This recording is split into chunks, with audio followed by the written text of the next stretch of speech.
Oh, to be whisked away by a blue Sakura.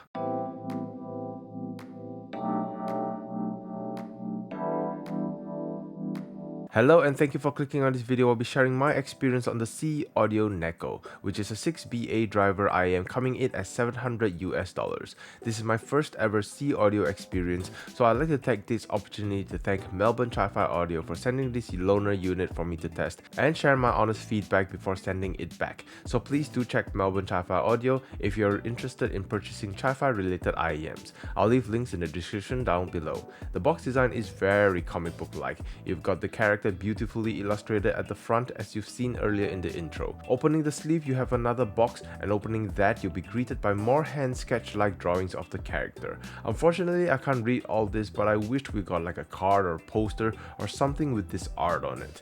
Inside this box, you'll be greeted by the IEMs themselves. Opening the top layer, you'll have an area storing interchangeable silicone ear tips and a set of foam ear tips, interchangeable terminations for cables, which we'll talk about later, and a circular carrying case with the Seeaudio logo, and it also has a fall leather material and feel with the stitching. It comes with a keychain, which is a nice little addition to the accessory package, but one of the best accessories from this package, the Effect Audio Cadmus 4W as a stock cable. And compared to the 8W version, which is the one I have, and I absolutely love the Cadmus 8W, the 4W is definitely much thinner, hence a little bit lighter. So if you like just a bit more heft to your cable and you have a bit more in your budget, go with the 8W, but the fact you're getting an Effect Audio cable as stock is still a great addition to the overall package. I mean, come on, look at that snow white color, gorgeous. Another big difference is that this audio effect cable comes with interchangeable terminations, so you can swap between the 3.5 or 4.4mm version if you'd like. For the design of the Neko, it uses a transparent deep blue shell with a Sakura flower pattern with a pearl-like finish for the faceplate and the Seeaudio wording on it. It's very simple, you can see through all the drivers inside this shell. I'm not personally a huge fan of this deep blue color, but if you're ever in the market for blue colored IEMs, this is as blue as it gets. The design of the box feels a lot more colorful, and I feel if some of the colors were brought across, like the blacks or the orange like from the mascot, then it might have made this IEM pop a little. As it stands now, the design doesn't really stand out, which may be a good or a bad thing depending on how much attention you want to bring onto what you put inside your ears. For fitting comfort, despite housing 6 BAs, the shape is relatively compact, so I can fit the Neko in my ears and I can use them for hours without any unnecessary pressure, so overall a very comfortable experience. For the sound of the Neko, bass notes are full and weighty, and that gets carried over to the vocal notes as well, so you have a warm and full-bodied presentation in the lower region. Don't be looking in this direction if you want something leaner or cleaner, because that's not the intention of the Neko. There's not a lot of rumble coming from the deep end, and even though there's weight to the bass notes, it doesn't have the biggest impact and slam. There's a certain flatness to the bass attack that's often associated with characteristics of BA bass, and it seems to be happening here with the Seeaudio Neko, so it's definitely not for bass hits. Where this IEM shines is actually in its detail retrieval. This IEM still retains some clarity and openness to its notes without sounding too sharp or piercing, so I can say this would be a safe IEM to try for treble sensitive people, but for those looking for that sense of sparkle or bite, may not be getting that here. But because of that bass staying in the background just as accompaniment, it steers clear from all the details that are coming through in the presentation. Even though they may appear as if they sound soft in its attack, it's still audible within the soundstage. This is another type of IEM that benefits a lot from X-Bass or X-Bass features from iFi Audio products. So for example, testing it with the gold bar can say, if I turn the X-Bass feature on, then it gives a bit more roundness and slam to the bass notes.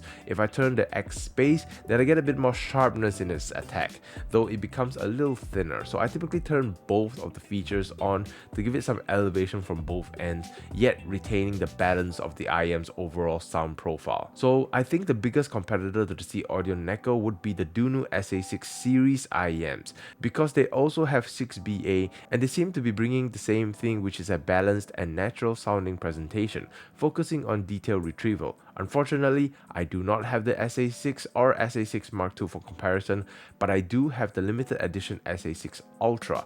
And the thing about the SA6 series IEMs is that they have a bass boost switch, which adds just a touch more bass to the overall presentation, but it's still within the same characteristics as the Seeaudio Neko. The biggest difference between the SA6 Ultra and Neko would be in the treble region, where the SA6 Ultra has more sparkle and bite from the upper regions, and the details appear sharper and more distinct, while the Seeaudio Neko is a lot smoother overall in comparison. So if you're sensitive to treble, then the Neko would be the better choice. However, the SA6 Ultra was a limited run that's no longer on sale, so it'll be difficult to find a pair of this IEM, but there's still the original SA6 and SA6 Mark II. I also feel that the Swan Wu Gate's existence threatens the need to go out and get the Seeaudio Neko.